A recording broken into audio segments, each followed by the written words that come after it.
নবীকে সর্বপ্রথম আল্লাহ তাআলা ডাক দিবে, ইয়া আইয়ুহান নবী, হে সম্মানিত নবী, আপনি মাথা তুলুন, আপনার কি হাজত আছে আমার কাছে পেশ করুন।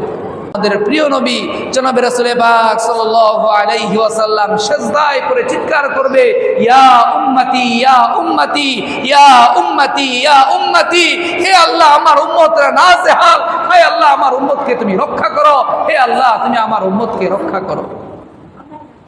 বোঝা গেল যে হাসরের ময়দানে সমস্ত উম্মাতের, সমস্ত আকাবিরদের, সমস্ত বুজুর্গানের দ্বীনের হালত থাকবে একরকম, আমাদের নবীর হালত থাকবে আরেক রকম।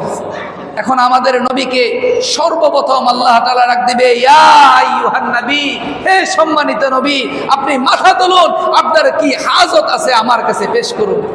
স্বাভাবিকভাবে দু জাহানের বাদশা, আরশের মালিক, আসমান জমিনের মালিক, গোটা কায়নাতের মালিক যদি আমাদেরকে ডাক দিয়ে বলে যে হে তোমার কি চাহিদা আছে, তোমার কি প্রয়োজন আছে, সকল প্রয়োজন আমি তোমার কবুল করার জন্য প্রস্তুত আছি, তুমি আমার কাছে চাইতে দেরি আমি তোমাকে ফিরাবো না। আমরা স্বাভাবিকভাবে আমাদের চাহাতটা এরকম হতো যে আমরা বলতাম যে হে আল্লাহ আপনি আমাদেরকে মাফ করে দেন, আপনি আমাদেরকে জান্নাতি বানিয়ে দেন, আপনি আমাদেরকে জাহান্নাম থেকে রক্ষা করেন, হায় আল্লাহ আপনি আমাদের গুনাহগুলো মোচন করেন, আমাদের আত্মীয় স্বজনকেও আমাদের সাথে জান্নাতে পাঠান।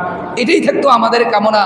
কিন্তু আল্লাহ রাসূল সাল্লাল্লাহু আলাইহি ওয়াসাল্লাম বলবেন যে হে আল্লাহ সারা জীবন আমি কাটাইয়া দিলাম উম্মতের জন্য, এই শেষ বেলায় এসে আমি কিভাবে উম্মতকে ভুলে যাব, যেই উম্মতেরা আমি মৃত্যুবরণ করেছি, দুনিয়া ছেড়ে চলে গেছি, আমার সুন্নতকে কিয়ামত পর্যন্ত আঁকড়ে ধরেছে, যারা মৃত্যু পর্যন্ত ফজরের সুন্নত ছাড়ে নাই, জোহরের সুন্নত ছাড়ে নাই, জুমার আগে 4 রাকাত সুন্নত, জুমার পরে 4 রাকাত সুন্নত, মাগরিবের পরে 2 রাকাত সুন্নত, এশার পরে 2 রাকাত সুন্নত, এই সুন্নাহগুলো যারা ছাড়ে নাই আমিও তাদেরকে ছাড়তে পারবো না।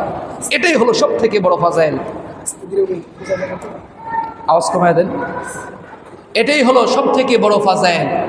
তাহলে বোঝা গেল আল্লাহ রাসূল সাল্লাল্লাহু আলাইহি ওয়াসাল্লাম হাসরের ময়দানে কোন উম্মতদেরকে ডাকবে, যেই উম্মতেরা আল্লাহর রসুলকে ভালোবাসে। আল্লাহ রাসূল সাল্লাল্লাহু আলাইহি ওয়াসাল্লাম বলেন, মান আহাব্বা সুন্নতি ফাকাদ আহাব্বানি ওমান আহাব্বানি কানা মাই ফিল জান্নাহ, মান আহাব্বা সুন্নতি